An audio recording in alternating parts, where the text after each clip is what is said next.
Olá pessoal, tudo bem? Eu sou Gilmar Santana, estou aqui no canal Educação é Arte, conversando já há um tempo com vocês sobre a questão da arte. O que é produzir arte, como que ela se desenvolve, como que ela é recebida, como que ela é desenvolvida nos processos culturais, históricos, nas várias sociedades. E hoje nós vamos falar sobre o símbolo e a estética. Na verdade, a gente vai falar um pouco mais sobre o símbolo e começar a discutir a estética, porque isso vai fazer parte, possivelmente, de mais umas 2 conversas para frente, porque a estética realmente ela já vai entrando no que a gente queria lá desde o começo, discutir os objetos da arte ou discutir os vários aspectos que ela se desenvolve. Então, vocês devem ter percebido algo diferente aqui, que agora nós temos aqui uma estante. Isso tem a ver com a questão do que eu vou falar para vocês sobre o símbolo. Primeira coisa, né, o símbolo, ele tem um elemento importantíssimo, que é a questão da representação, que nós já conversamos isso na última aula, né, no último encontro que nós tivemos aqui. Agora, o símbolo, ele não é uma representação simplesmente daquilo que você observa. Ele contém dentro dele, como a gente já viu também nas outras conversas, significados que vão se desenvolvendo e dando características de sentido para aquilo que ele significa.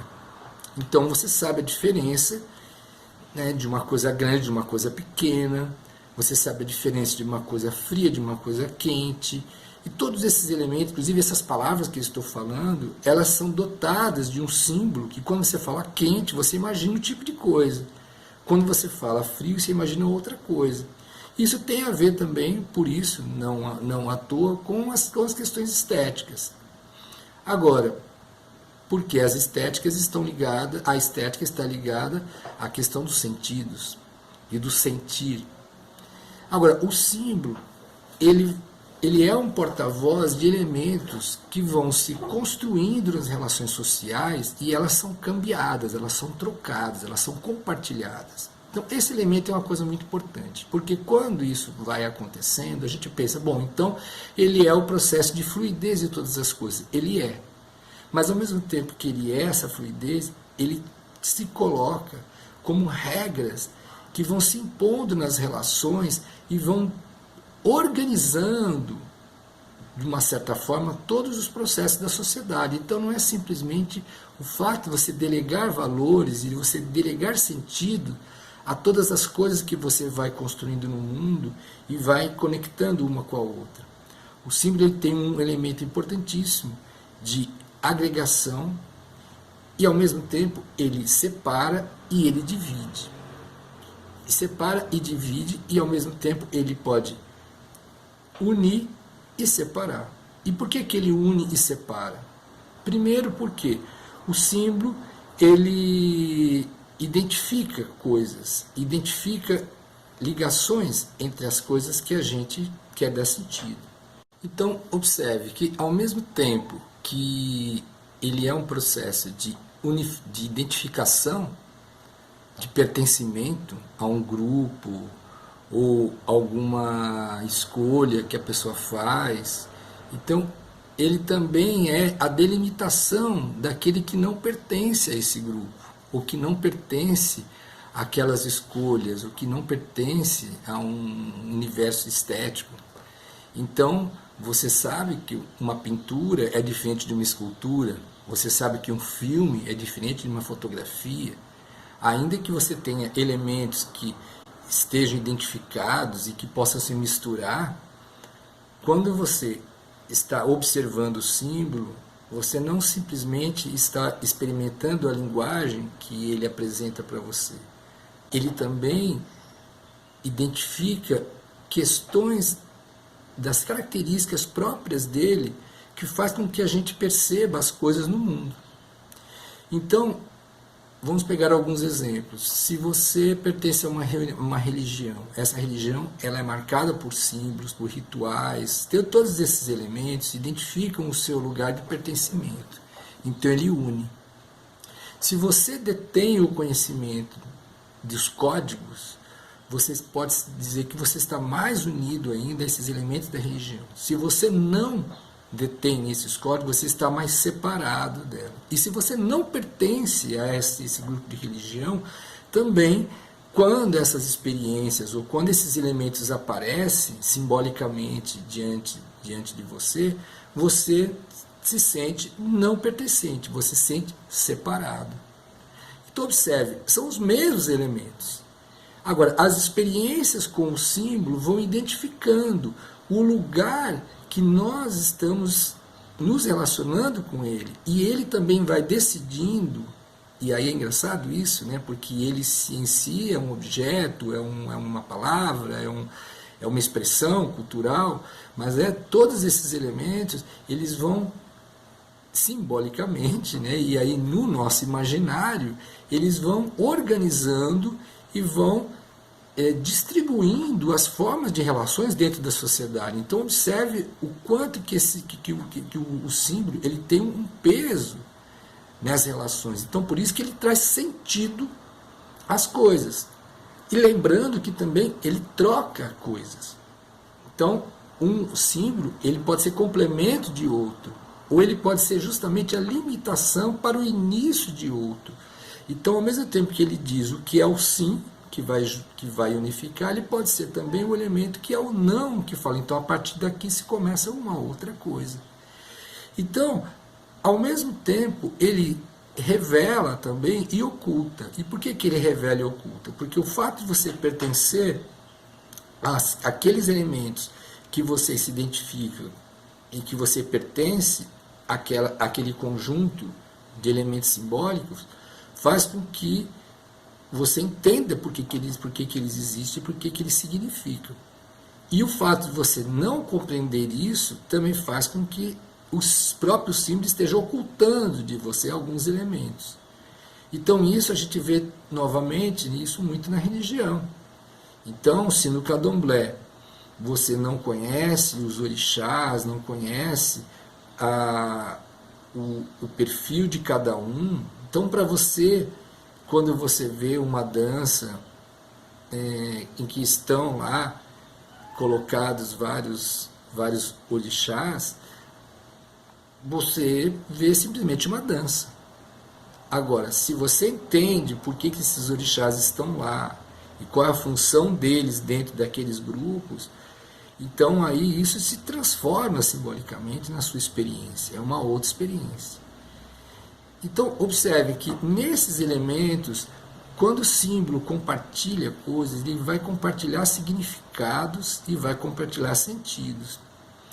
E ele vai se moldando também no processo histórico. Ele pode significar uma coisa e em outro momento significa outra. A cruz, né, cristã, por exemplo, ela significava o símbolo do imperador, o símbolo do Império Romano, o símbolo da opressão, o símbolo do poder. E por que chega na trajetória histórica, essa mesma cruz ela é símbolo de redenção, ela é símbolo de libertação. Então, se você olhar no processo histórico, simbólico, cultural, quando a cruz ela vai se transformando, você entende, na verdade, como símbolo, ele não é uma coisa fixa. Ele é algo que vai dando sentido às relações daqueles momentos em que as relações vão acontecendo e que elas vão prescindindo do símbolo para elas tomarem forma, para elas terem força, para elas terem não só conexão, mas elas têm também sustentação. Então, para a gente meio que fechar essa conversa do símbolo, porque a gente vai continuar depois conectando e vai fazendo citações, todas as outras coisas que a gente conversou nas outras aulas, nesses outros encontros, vamos fazer um exercício aqui do que nós estamos vendo atrás. Então, o que nós estamos vendo? Uma estante com livros e vários objetos diferentes, com cores diferentes. Se você olhar de uma forma mais panorâmica, é uma estante. Então, o que simboliza uma estante? Então, aí você pensa nos elementos que ela pode comportar. Então ela pode comportar enfeites, ela pode comportar livros, ela pode comportar pratos, ela pode comportar várias coisas. Essa estante de livros, quando você imagina estante de livros, você não imagina simplesmente o livro na estante. O que simboliza o símbolo na história? Então o símbolo sempre ele representou conhecimento, ele representou ou revelação de segredos, ou ocultamento de segredos, assim como eu tinha falado, né? Sobre a questão de que ele divide e de que ele unifica, de que ele revela e de que ele oculta. Outro elemento, o livro ele tem uma simbologia de sabedoria, e esse conhecimento subentende o saber. Então observe que, que em todo esse processo histórico, isso não se perdeu. Mesmo hoje, quando você tem um livro virtual na internet, eles inclusive imitam o livro físico. Então, para evitar também o cansaço, então houve todo um processo tecnológico de equilibrar a luz que vinha para o olho da pessoa. Então aí você aperta um botãozinho e ele vira a página. Então, quer dizer, esse elemento todo faz parte da composição do imaginário de um livro. E aí você, porque a sensação de estar diante de um livro, simbolicamente também, ela significa uma forma de você se portar diante do livro. Então é como se você entrasse num processo ritual. Então, a estante não é simplesmente a estante. E a quantidade de livros também supõe isso. Nossa, então a pessoa sabe muito, a pessoa é muito inteligente, porque ela tem muitos livros. Então, observe, isso também é uma outra coisa que quando eu tinha colocado sobre a questão de que ele unifica e de que ele separa, ele não separa simplesmente a experiência do símbolo. Ele separa algum lugar social. Ele pode separar classes sociais. Então, nós estamos pegando aqui o exemplo do livro, é uma coisa muito clara, né? Então, durante muito tempo, e ainda hoje, em vários lugares do mundo, no Brasil isso é mais forte ainda, pela questão das desigualdades sociais, o livro ele representa um certo lugar social, né? de instrução, de formação cultural, de formação acadêmica. Então, isso não é qualquer coisa no país, porque ele, na verdade, muitas vezes é usado como uma forma de poder, de imposição social. O que não deveria ser. O livro deveria ser algo sempre de abertura. O livro está disponível a quem quiser consultar, mas aí como?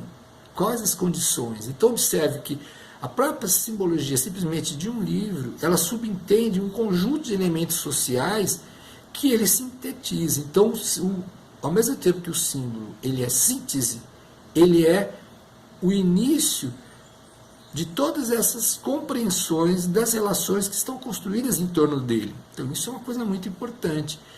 E aí a experiência estética é a mesma, que agora a gente pode começar a conversar, a gente não vai falar muito também, isso vai ficar só para outra conversa. Mas aqui, no caso, a experiência estética, estamos aqui diante de uma estante. Então, observe que o que eu fiz, né? Então também o que eu me propus a fazer, que eu espero ter conseguido atingir esse objetivo, era que esteticamente também nós tivéssemos uma experiência com a discussão do conhecimento. Então, vocês observaram isso, quem não viu os outros vídeos pode ver, até uma chance, né, de poder continuar com a nossa reflexão aqui, acompanhar. Vocês viram que o fundo era neutro, era um fundo branco. As roupas que eu usei também eram roupas o mais neutras possível. E por quê? Porque a minha intenção era que a observação estética ficasse em torno da palavra, ficasse em torno não da minha figura em si, mas daquilo que eu estava dizendo.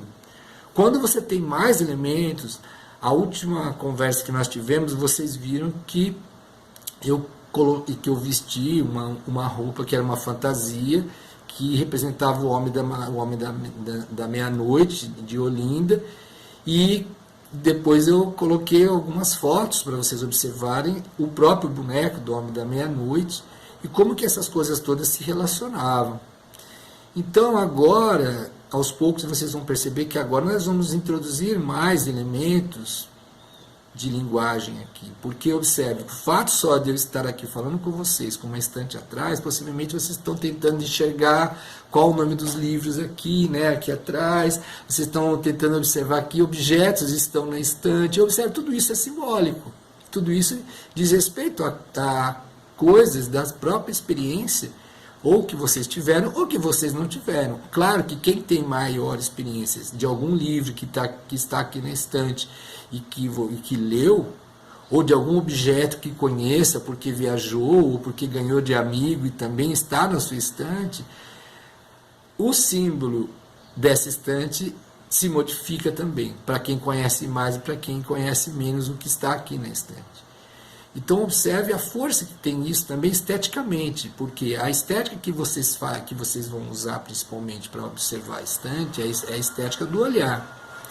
Só que aí, na questão da estética, a palavra estética vem de aestesis, que quer dizer sentir, sentido, a capacidade de despertar os sentimentos, de despertar os sentidos. Então nós temos os nossos sentidos, né, o olfato, o paladar, a visão, a audição, o tato, e esses elementos eles dialogam entre si, eles não são isolados. Então, como aqui, né, quando você tem aqui o exercício do olhar, simplesmente, você tem uma coisa, você tem uma experiência auditiva, você deve ter ouvido algum outro som aqui hoje que vocês não ouviram nas outras conversas, porque agora nós estamos durante o dia. E eu fiz as outras gravações à noite, então à noite você tem menos sons ao redor, e agora durante o dia você tem outra coisa. Isso também tem a ver com a nossa experiência estética. Então isso, para a gente já encerrando a nossa conversa hoje, a estética, ela não é simplesmente o ato de maior sensibilidade em relação às coisas. Todo mundo faz experiência estética, como todo mundo faz experiência simbólica. Não sei se vocês ouviram agora, tem lá no fundo um barulho de um portão abrindo e fechando, né, que é um portão automático que tem aqui no prédio. Olha, atenção. Ouviram? Bom, isso não fazia parte da performance, mas é interessante isso, porque também se eu não chamasse atenção para isso, realmente vocês não teriam percebido. O fato de eu falar ouçam, você aguça um outro elemento estético da audição, além da visão disso que vocês estão vendo aqui comigo, que modifica também a sua experiência estética. Então observe que o ato da experiência estética subentende o objeto estético. O objeto estético não é em si algo concreto, como esses livros aqui atrás, ou como uma estante, ou como essa experiência visual, que também é concreta. Ele subentende vários outros elementos, que é o que nós vamos conversar na próxima aula. Mas então o que eu gostaria agora que vocês percebessem é que isso só é possível por todas essas outras coisas que nós estamos falando desde o começo dos nossos encontros.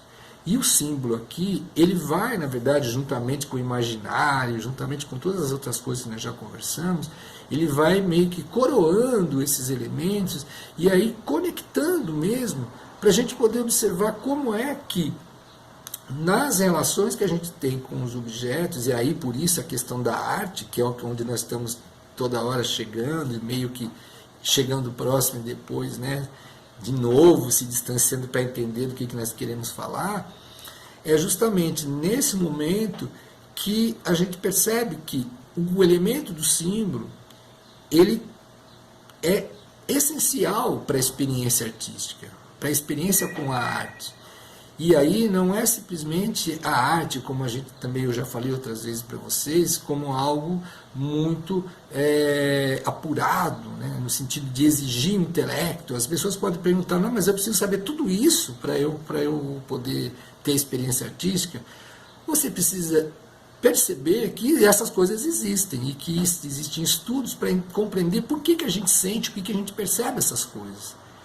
Então é nesse sentido, na verdade, você não precisa saber tudo isso para ter experiência artística, mas sabendo tudo isso, ajuda muito a você ter olhares diferentes, a ter experiências estéticas diferentes, a ter percepções diferentes das coisas, não simplesmente com o objeto artístico, com o objeto estético, mas com as experiências do mundo. Tudo isso vai se modificar, mas isso já é um assunto para a próxima conversa. Então, até o próximo encontro. Um grande abraço para vocês. Tchau, tchau.